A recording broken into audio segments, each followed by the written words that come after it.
अब अपने को आज एक साथ तीन टॉपिक। सबसे पहले उसमें अपने को एसेसरी रिप्रोडक्टिव ऑर्गन्स देखना है, प्लस लेंथ ऑफ यूरेथ्रा जो अपन उस दिन छोड़ दिए थे। मैंने आपको बताया था कि मेल्स में 20 सेंटीमीटर, ओके, फीमेल्स में जस्ट 4 सेंटीमीटर। एग्रीड? सो मेल्स में ये 20 सेंटीमीटर का यूरेथ्रा का जो लेंथ है वो कैसे डिस्ट्रीब्यूटेड है वो भी आज कंप्लीट होगा। प्लस उस दिन अपन ने सीमेन पढ़े थे, तो कंपोजिशन ऑफ सीमेन भी आ जाएगा। क्लियर? तो आज अपन एक साथ तीन टॉपिक लेंगे, एक एसेसरी रिप्रोडक्टिव ऑर्गन, दूसरा लेंथ ऑफ यूरेथ्रा और तीसरा कंपोजिशन ऑफ सीमेन। एग्रीड? अब एसेसरीज का मतलब, एसेसरी का मतलब वो पार्ट्स तो है, हेल्प किया तो फायदा होगा, अगर हेल्प नहीं भी किया तो कुछ खास नुकसान नहीं होने वाला है। जैसा आपने एक्सक्रीशन में स्किन एसेसरी एक्सक्रीटरी ऑर्गन पढ़े होंगे, मतलब स्किन का मेन काम क्या है? स्वेटिंग और बॉडी का टेम्परेचर को मेंटेन करना। वो करते करते स्वेट के साथ अगर वेस्ट मटेरियल निकल जाता है तो किडनी को फायदा कि नुकसान? फायदा। लेकिन सपोज अगर स्किन ने स्वेटिंग नहीं किया तो क्या किडनी अपना काम नहीं करेगा? क्या करेगा? किडनी तो अपना काम करने वाला है। तो उस कंडीशन में जब स्किन ने स्वेटिंग नहीं किया तो किडनी को बेनिफिट हुआ क्या? नहीं। लेकिन नुकसान हुआ क्या? नहीं, क्योंकि किडनी अपना काम करने वाला है। सो ऐसे ऑर्गन्स जो किसी को मदद करेगा तो फायदा होगा, और अगर मदद नहीं भी करेगा तो कोई नुकसान नहीं होगा। सेम लॉजिक यहां पे, जो रिप्रोडक्टिव ऑर्गन्स के जो एसेसरी ऑर्गन्स है वो स्पर्म को हेल्प करेंगे ओवा तक पहुंचने के लिए, लेकिन अगर हेल्प नहीं भी किया तो स्पर्म जाने वाला है, क्योंकि millions of sperms are form, ova एक ही है, एक ही स्पर्म की जरूरत है, और जो मिलियंस ऑफ स्पर्म जो ओवा की तरफ जाएंगे उसमें से एक ही स्पर्म ओवा के साथ फ्यूज होगा, बाकी डिस्ट्रॉय हुआ तो भी क्या फर्क पड़ेगा। बट यहां पे मेल बॉडी में कुछ ऐसे ऑर्गन्स है जो स्पर्म की वायबिलिटी बढ़ाता है और ज्यादा से ज्यादा स्पर्म पहुंचना चाहिए, ये हेल्प करता है। क्लियर? तो एक साथ तीन टॉपिक। सबसे पहले अपना टॉपिक रहेगा एसेसरी रिप्रोडक्टिव ऑर्गन्स। क्लियर? उसके बाद एट द सेम टाइम अपन देखेंगे लेंथ ऑफ यूरेथ्रा। अब यहां लेंथ में इसलिए फर्क है क्योंकि यहां पे urethra is acting as a common organ for reproductive and excretory system, तो कहीं ना कहीं इसके लेंथ में थोड़ा बहुत डिस्ट्रीब्यूशन है, वो हमको पढ़ना है। सेम चीज हम फीमेल में इसलिए नहीं पढ़ रहे क्योंकि that is not at all related with reproductive system. Clear? At the same time यहां पे अपन कंप्लीट करेंगे कंपोजिशन ऑफ सीमेन, मतलब सीमेन में क्या क्या पार्ट्स है, सीमेन में क्या क्या कंटेंट है, और उस कंटेंट का उस सीमेन में क्या क्या फंक्शन है वो भी साथ में देखेंगे। क्लियर? अब जब हमने मेल रिप्रोडक्टिव सिस्टम पढ़े थे तब टेस्टिस पढ़े थे। यहां पे टेस्टिस के ऊपर क्या पढ़े थे अपन ने? एपिडर्मिस। तीन पार्ट पढ़े थे एपिडर्मिस में, anterior, middle, posterior, head, body, tell.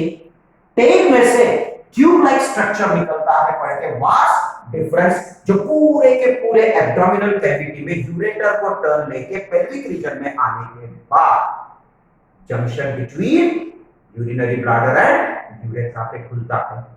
तो अपन ने जहां पे यूरिन टेम्पररीली स्टोर होता है उस ऑर्गन को अपन ने क्या पढ़े थे? Urinary bladder. बराबर? यूरिनरी ब्लैडर के कंटिन्यूएशन में यूरेथ्रा निकलता है, ये हो गया urethra. Clear? And this is the junction between urinary bladder and urethra, जहां पे अपन ने पढ़े थे इजाकुलेटरी डक्ट ओपन होता है, वास डिफरेंस का। इजैकुलेटरी डक्ट के पहले अपन ने पढ़े थे सेमाइनल वेसिकल पढ़े थे, सॉरी एम्प्यूला पढ़े थे। तो इजैकुलेटरी डक्ट के जस्ट पीछे में अपन ने क्या पढ़े थे? एम्प्यूला। एम्प्यूला के जस्ट पीछे में अपन ने क्या पढ़े थे? Vas deferens. क्लियर? अब इतने ही एरियाज में एक्सेसरी रिप्रोडक्टिव ऑर्गन्स। अब यूरेथ्रा के जस्ट सराउंडिंग में अपन ने पढ़े थे पेनिस। क्लियर? तो ये अपन ने क्या पढ़े थे? पेनिस। इसका स्किन अपन ने पढ़े थे स्क्रोटम के कंटिन्यूएशन में होता है। क्लियर? तो एग्जैक्टली एक्सिस में एक्सक्रीटरी सिस्टम जो रिप्रोडक्टिव सिस्टम के साथ में प्रेजेंट है, दैट इज अपन ने क्या पढ़े थे? Urinary bladder, then urethra junction, फिर उसके बाद में रिप्रोडक्टिव ऑर्गन के जो पार्ट्स रहेंगे, that is ejaculatory duct on both the side, swelling, ampulla, उसी के कंटिन्यूएशन में बैक साइड में क्या रहेगा? Vas deferens. Clear?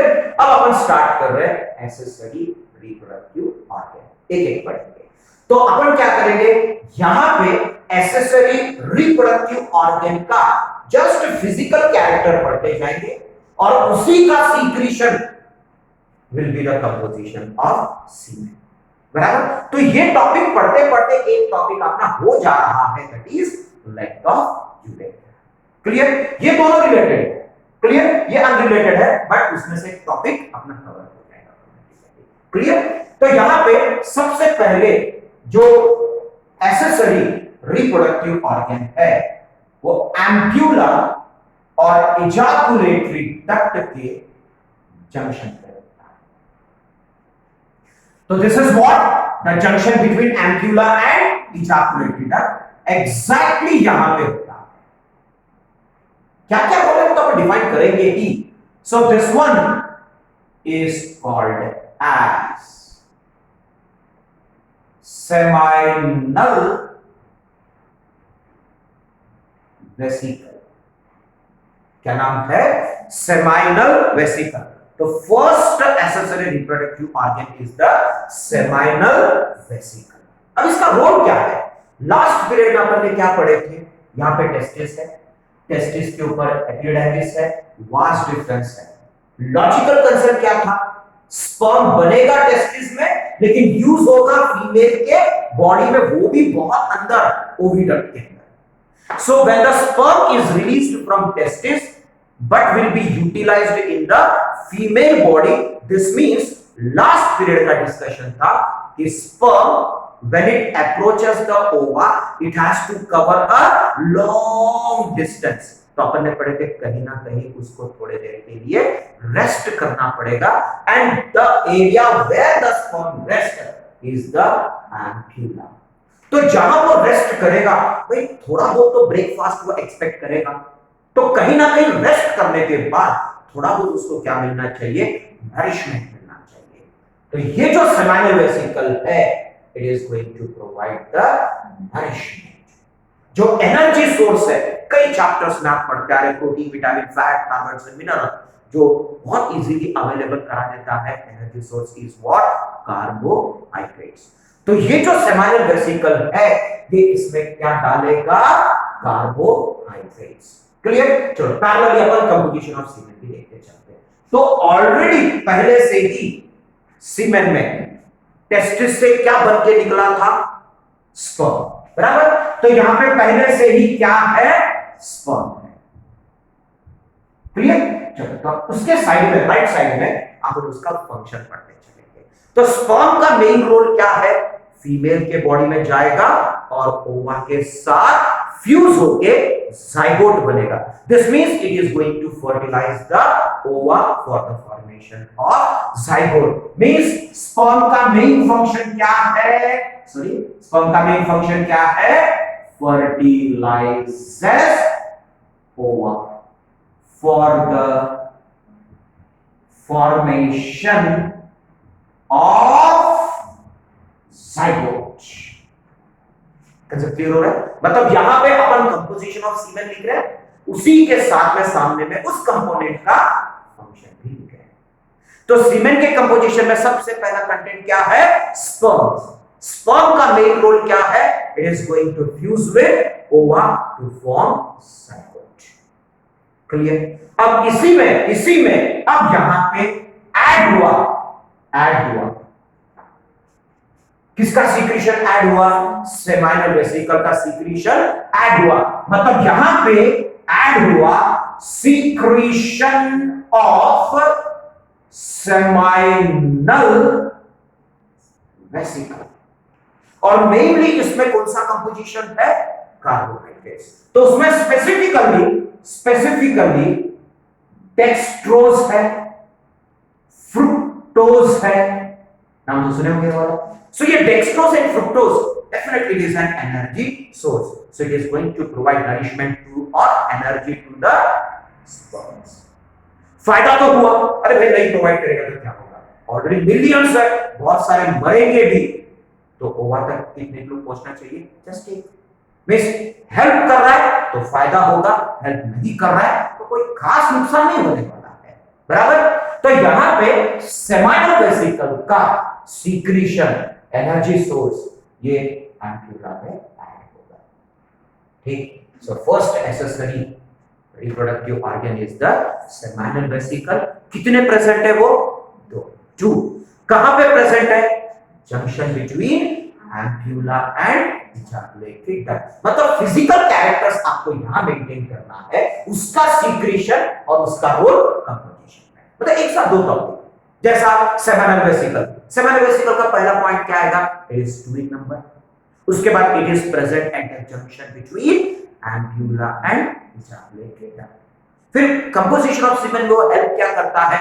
It secretes energy source like dextrose and fructose which provides nourishment to the sperms. Clear? Now, अब उसके बाद में थोड़ा और आगे जाएंगे।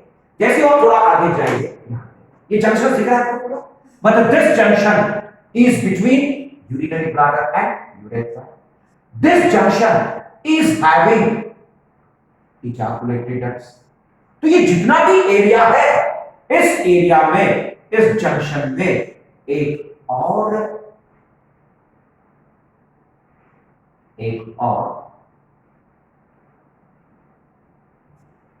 accessory reproductive part present है, organ present है, and this one is called as prostate gland. Junction दिख रहा है आपको? Junction between urinary bladder urethra दिख रहा है क्या? यस। इजाकुलेटरी डक्ट दिख रही है क्या आपको? यस। सेमाइनल वेसिकल किस जंक्शन पे खुल रहा है दिख रहा है आपको? दिख रहा है। क्यों दिख रहा है? क्योंकि मैंने इसको कट करके ओपन किया। एक्चुअली ये जो प्रोस्टेट ग्लैंड है इसने पूरे जंक्शंस को छुपा दिया। मींस ये पोर्शन आपको तब दिखेगा जब हम प्रोस्टेट ग्लैंड को कट करके ओपन करेंगे। मतलब जितने भी जंक्शंस है, ये यूरिनरी ब्लैडर, उसके बाद में ये यूरेथ्रा, ये जंक्शन, फिर उसका दोनों साइड में क्या है? ejaculatory duct. ये पूरा ऐसा कवर्ड है। So this is what? Prostate gland. Can you see all the junctions? No. मतलब यहाँ पे आपको यूरिनरी ब्लैडर और यूरेथ्रा का जंक्शन नहीं दिखेगा। यहाँ पे आपको ejaculatory duct जंक्शन पे ओपन आ रहा वो भी नहीं दिखेगा। सेमाइनल वेसिकल का पॉइंट किस जंक्शन पे खुल रहा है वो भी नहीं दिखेगा। मतलब ये सब अगर आपको देखना है तो you have to cut and open the prostate. So prostate gland 1 2 3 4 10 कितने हैं? जस्ट 1। जबकि सेमाइनल वेसिकल कितने हैं? 2। बराबर? जितना है उतना ही पढ़ना पड़ेगा। Okay? So how many prostate glands are there? Just 1 and it is present at all the junctions of urinary bladder, urethra, ejaculatory duct and seminal vesicles. Agreed? तो ये जो prostate gland है, ये prostate gland यूरेथ्रा में खुलेगा। ये ठीक है। अब एक सिंपल सी बात है। अब जैसा चलो किसी को अगर मदद करते हैं, भाई फायदा तो होगा, लेकिन उसके कभी कभी थोड़े बहुत नेगेटिव इफेक्ट्स भी होते हैं। जैसा यहां पे आपने क्या बोला है कि स्पर्म को नरिशमेंट चाहिए, तो स्पर्म को नरिशमेंट चाहिए करके secretion of seminal vesicle add हुआ, लेकिन इससे फायदा हुआ कि नहीं हुआ? स्पर्म को हुआ, लेकिन थोड़ा बहुत वो स्पर्म को प्रॉब्लम में डालने वाला है। कैसे? एक सिंपल लॉजिक मैं आपको बताता हूं। एक फिश, क्लियर, एक फिश पानी में स्विम कर सकता कि नहीं कर सकता है? एग्री, पक्का? तो फिश पानी में स्विम कर रहा है, सो पानी की जो लिक्विडिटी है बहुत पतला है, लिक्विडिटी केमिस्ट्री में, ओके। अब ये जो फिश है पानी में आसानी से इसलिए स्विम कर पा रहा है क्योंकि वो लिक्विड के फॉर्म में है। उसमें कीचड़ डाल दो, मतलब पानी को हमने थोड़ा बहुत क्या कर दिया? गाढ़ा कर दिया, सॉलिड नहीं, थोड़ा बहुत गाढ़ा कर दिया। फिश स्विम कर पाएगा क्या? एक और लॉजिकल कंसेप्ट मैं आपको बताता हूं। सारा एकदम फ्रेश पानी लो, उसके अंदर कोई स्टिकीनेस होता है क्या? नहीं। अब उस पानी को गर्म करो, 20-25 चम्मच शक्कर डाल दो, चाशनी बनती कि नहीं बनती है? बराबर। तो उस चाशनी को अभी अगर आप पानी को अगर आप अभी फील करके देखो, कैसा लगेगा? चिपचिपाट, स्टिकी लगेगा। वही लॉजिक यहां पे है भाई। यहां पे जो सीक्रेशन है उसमें क्या ऐड होते जा रहा है? Dextrose, fructose. तो इससे वो जो सीमेन है वो लिक्विड है कि थोड़ा बहुत सॉलिड होते जा रहा है? थोड़ा बहुत सॉलिड होते जा रहा है। जस्ट 2-3 पीरियड मैंने पहले आपको लिक्विड का कन्वर्शन इनटू सेमी सॉलिड की बात किया था। बायोलॉजी में कोई भी लिक्विड अगर गाढ़ा होता है इट इज कॉल्ड एज कोयागुलेशन, बताया था। और सेम चीज केमिस्ट्री में हम क्या बोलते हैं? उसको प्रेसिपिटेशन। तो कोई भी चीज अगर लिक्विड, कोई भी लिक्विड अगर गाढ़ा होता है तो हम उसको क्या बोलते हैं? कोयागुलेशन। मानते हो इस बात को? अब यहां पे जो कंपोजिशन ऑफ सीमेन में क्या ऐड होते गया? शुगर। क्या ऐड हुआ? शुगर में कौन सा? Dextrose and fructose. तो सीमेन पतला रहेगा कि गाढ़ा हो जाएगा? Very good. तो गाढ़े सीमेन को क्या बोलेंगे हम बायोलॉजिकली? कोयागुलेटेड सीमेन। देखो कोयागुलेशन से ब्लड से रिलेट होना जरूरी नहीं है। लास्ट टाइम अपन ने माइक्रोब से ह्यूमन वेलफेयर पढ़ा था, मैंने कर्डिंग ऑफ मिल्क पढ़ाया था। सो कोयागुलेटेड मिल्क इज अ कर्ड। क्या ब्लड है क्या? नो। तो कोई भी लिक्विड अगर सॉलिडिफाई होता है, सेमी सॉलिडिफाई होता है, then it is called as coagulation and that's a coagulated form. तो यहां पे सीमेन क्या हुआ है? कोयागुलेट हुआ है। क्लियर? तो अभी अपन क्या करेंगे? स्पर्म में जैसे ही सेमिनल वेसिकल का सीक्रेशन ऐड हुआ तो सेमिनल वेसिकल का सीक्रेशन का फंक्शन अपन यहां पढ़ेंगे, लेकिन उससे रिलेटेड जो प्रॉब्लम अराइज हुआ वो अपन यहां लिखेंगे। मतलब नेक्स्ट स्टेप में कुछ नया फंक्शन रहेगा कि इस प्रॉब्लम का सॉल्यूशन रहेगा? ऑब्वियसली प्रॉब्लम का सॉल्यूशन ही रहेगा। क्लियर? तो यहां पे सेमिनल वेसिकल का जो सीक्रेशन है उसका मेन रोल क्या रहेगा? नरिशेस। किसको नरिशमेंट प्रोवाइड करेगा? स्पर्म को। सीमेन को कैसे? ओके, सो नरिशेस स्पर्म। लेकिन स्पर्म को नरिश तो कर लिया, स्पर्म तो बच गया, लेकिन प्रॉब्लम अराइज हो गया। And that problem is what? It has formed what? Coagulated semen. मतलब सीमेन क्या हो चुका है? कोयागुलेट हो चुका है। चलो कंपोजिशन ऑफ सीमेन का फ्रेम समझ में आ गया आपको? मतलब सेंटर में मैं उसका कंपोजिशन लिख रहा हूं, राइट साइड में उसका फंक्शन लिख रहे हैं, और उसी के पैरेलल में लेफ्ट साइड में हम क्या मेंटेन कर रहे हैं? उससे रिलेटेड प्रॉब्लम। बट ध्यान रखना, जैसे आप नेक्स्ट स्टेप में जाओगे वो प्रॉब्लम का सॉल्यूशन होना चाहिए। एग्री? तो नेक्स्ट ऑर्गन कौन सा है? Prostate gland. मतलब ये प्रोस्टेट ग्लैंड कोयागुलेटेड सीमेन को पतला करेगा।